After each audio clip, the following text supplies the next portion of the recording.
and I never let go once.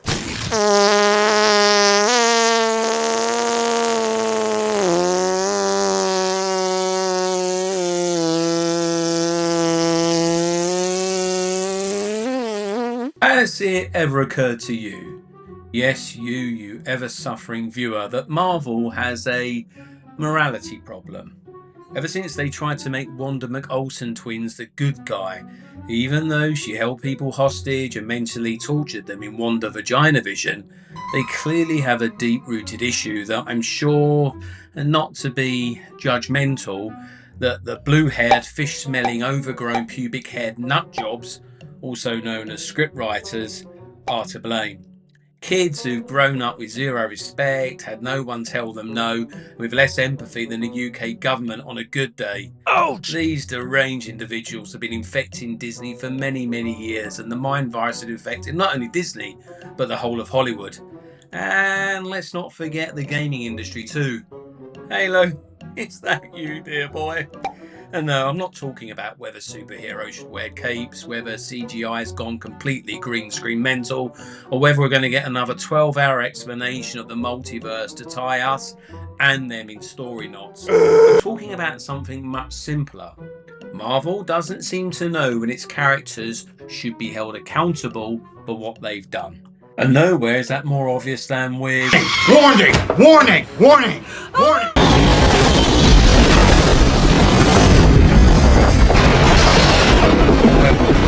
No more obvious than with Jean Grey in Spider-Man Brand New Day. Spoilers ahead, folks. If you haven't seen the film, go watch it, then come back, because I've got some issues with the film, not my own personal trauma. God. Let's start with the obvious, shall we? Jean Grey is the villain of Brand New Day, the main villain. She's not misunderstood, not a little bit naughty. She's ginger, and well, let's face it, every female ginger I've ever met, dated, or worked with has been a fucking nutter. A ginger nutter. A ginger nut, if you will. I'm sure you'll all agree.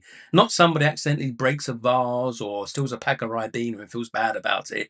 She does some seriously bad things in this film. She possesses people without their consent. Yes, she didn't even ask them. She manipulates people and breaks their minds and their hearts. She uses innocent civilians as tools, and at one point, she literally causes an innocent man to walk into the path of a speeding taxi.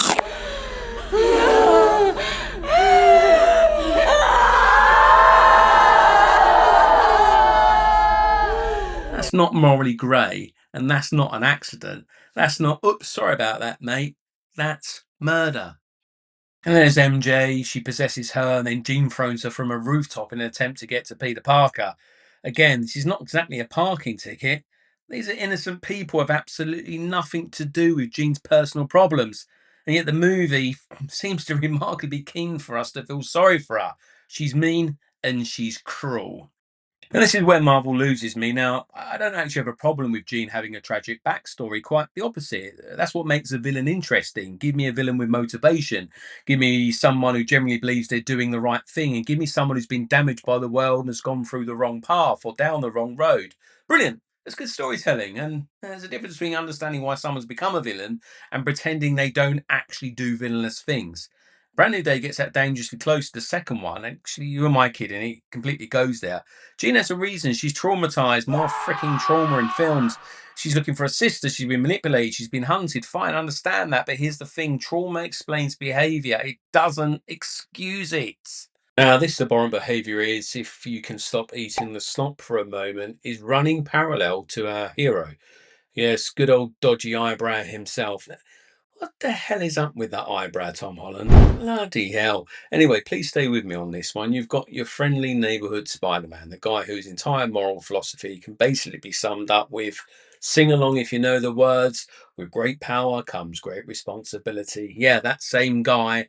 But in this film, Peter is an informant. He's hacking people, he's breaking ethical boundaries, and he's invading people's privacy. And apparently, he gives absolutely zero shits for doing so.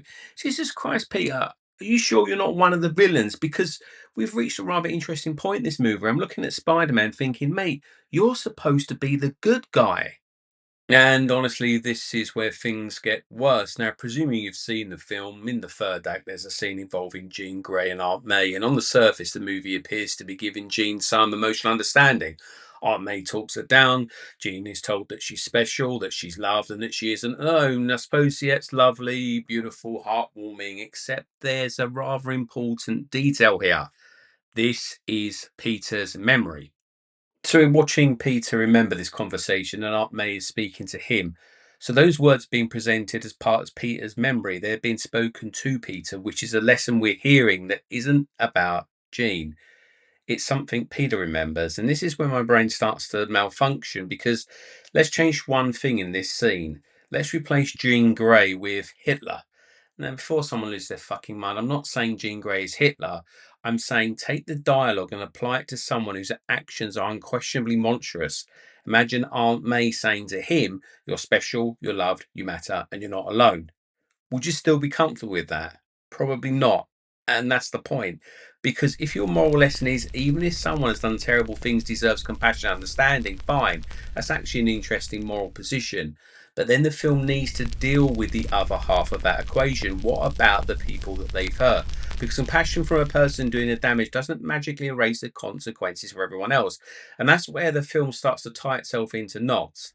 And this is what I find so bizarre about modern superhero storytelling, or any storytelling for that matter, that we're constantly told these characters are complicated, they're morally grey, they're traumatized, and they're misunderstood, and they have reasons. And What? yeah, that's fine. But eventually, you still have to answer one very basic question: did they do something wrong? Because if a character murders innocent people, and the Help movie spends more me! time asking us to feel sorry for that murder than it does acknowledging the victims, then I'm sorry, but I'm going to bloody notice. And if Spider-Man is hacking people, violating ethical boundaries, and acting like that's completely fine, then I'm going to notice that too.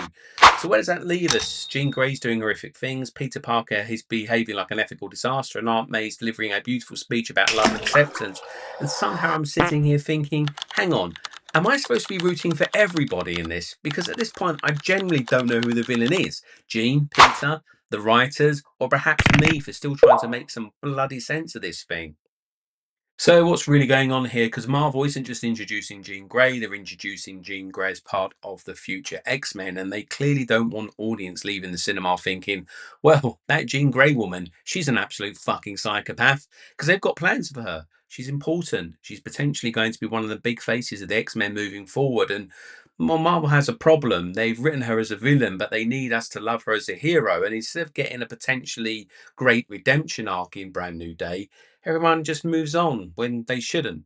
And that's the bigger Marvel problem. This isn't really just about Jean Grey. Jean is just the latest example.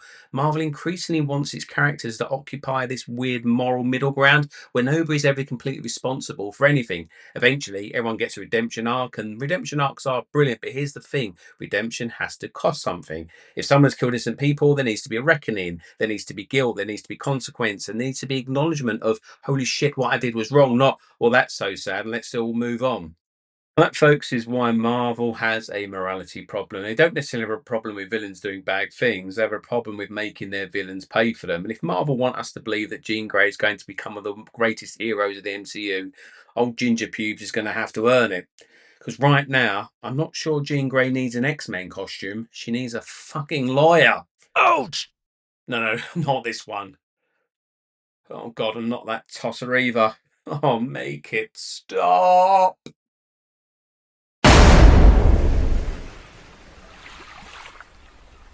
Why are you still here? Bugger off then. If you're lucky, I'll see you in the next video. Oh shit, you're actually here for my review of Brand New Day, aren't you? Okay, it was too long. Hulk was amazing until he wasn't. Action scenes were pretty good for the most part. I really like the Hand and Spider-Man fight in the third act. There's too much crying and repeated conversation, hence the long run time, and Spider-Man is in space in the post-credit scene.